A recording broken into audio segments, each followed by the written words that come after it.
میں سید مفیز اپنے چینل کراچی کی آواز سے آپ سے مخاطب ہوں۔ کراچی میں گزشتہ کئی ہفتوں سے ایک ہیٹ جنریٹ کی جا رہی تھی،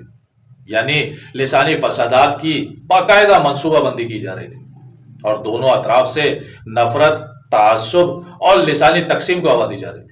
اور اس میں شدت اس وقت آئی کہ جب افغان بستی خالی ہونے کے بعد سندھ کی قوم پرست جماعتوں کی طرف سے باقاعدہ ایک منظم طریقے سے سندھ کے مختلف اضلاع سے سندھیوں کو بلا کر ان پر قبضے کرنے کے لیے میسیجز چلائے گئے، اور یہ میسیجز سوشل میڈیا اور واٹس ایپ کے ذریعے کھلم کھلا اور اعلانیہ دیے گئے۔ اور صرف میسیجز ہی نہیں دیے گئے بلکہ ہزاروں کی تعداد میں لوگوں کو وہاں سے لا کر پھنسایا بھی کیا اور ان کو بٹھایا گیا اور انہیں حکومتی سطح پر فیسیلیٹیٹ بھی کیا گیا۔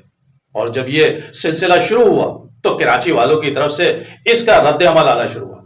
جو کہ اخلاقی طور پر تو درست تھا ہی، مگر قانونی طور پر بھی یہی کہا جا رہا تھا کہ ملکیت ثابت کرنے کے لیے قانون میں جو مروجہ طریقہ موجود ہے اس کے مطابق یہ جگہ انہیں ملنی چاہیے کہ جس کا اس پر قانونی حق ہے اور جس کے پاس اس کے قانونی دستاویزات ہو۔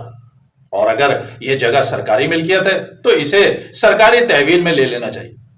یہ کیسے ہو سکتا ہے کہ کوئی بھی کہیں سے بھی اٹھ کر کسی کے بھی مکان، دکان یا زمین پر یہ کہہ کر بیٹھ جائے کہ وہ اس کا مالک ہے؟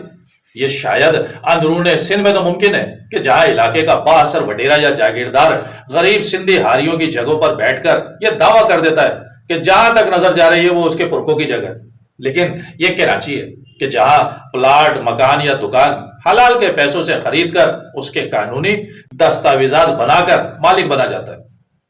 ہاں، تو میں یہ بتا رہا تھا کہ کس طرح کراچی میں سندھی مہاجر فسادات کروانے کے لیے سوشل میڈیا پر دونوں طرف سے کوشش اور سازش کی جا رہی ہے۔ اگر حکومت اور اس کی پولیس یا لا انفورسمنٹ ادارے افغان بستی پر سندھیوں کو اکسانے، انہیں اندرون سندھ سے بلانے کے میسیجز کرنے والوں کو بر وقت گرفتار کر لیتی، یا کورنگی انڈسٹریل ایریا میں کام کرنے والی مہاجر ماؤں بہنوں کو ہراساں کرنے یا مہاجر نوجوانوں کو جو ان انڈسٹریز میں کام کرتے تھے ان کے ساتھ مار پیٹ کرنے والے واقعات میں ملوث سندھی قوم پرستوں کو گرفتار کر لیتی اور سرے عام سندھو دیش کے نعرے لگانے والوں پر غداری کے مقدمات قائم کر دیتی، تو یہ ہیٹ اتنی جنریٹ نہ ہوتی۔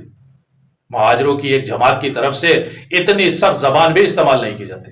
لیکن جب ڈھیل اور ڈیل مسلسل دی جاتی رہی اور واقعات بڑھتے گئے تو آج نتیجہ یہ نکلا کہ کراچی میں کھلے عام کلہاڑیوں کے جھنڈوں کے ساتھ مہاجروں کو نہ صرف دھمکیاں دی جا رہی ہیں بلکہ للکارا جا رہا ہے۔ قوم پرست جماعت کے ایک رہنما کا یہ ویڈیو کلپ ذرا آپ سنیے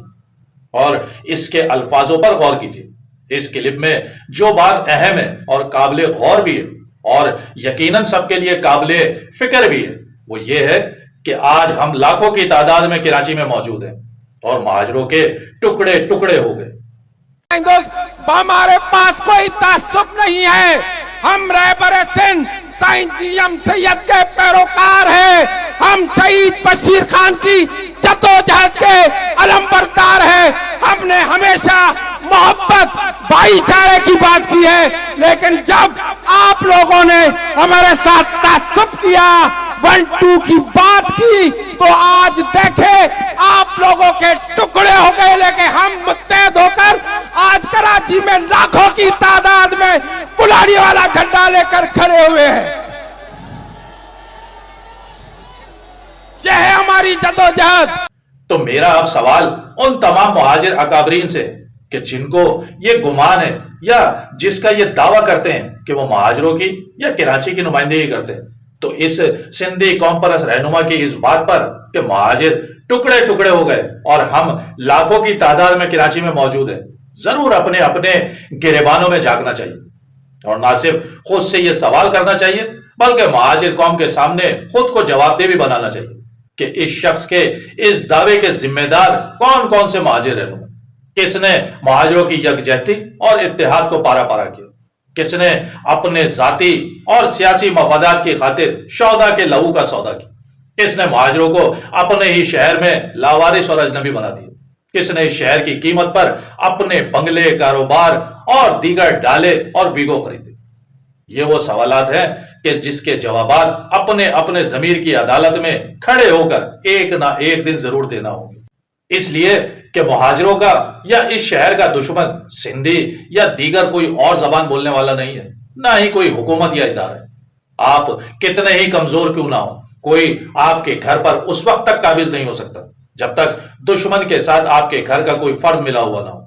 آپ کی پہچان یا شناخت اس وقت تک کوئی نہیں مٹا سکتا کہ جب تک آپ خود اپنے نام کی قیمت وصول نہ کریں۔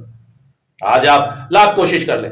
کراچی میں 1986 یا 1988 والے حالات پیدا کرنے کی،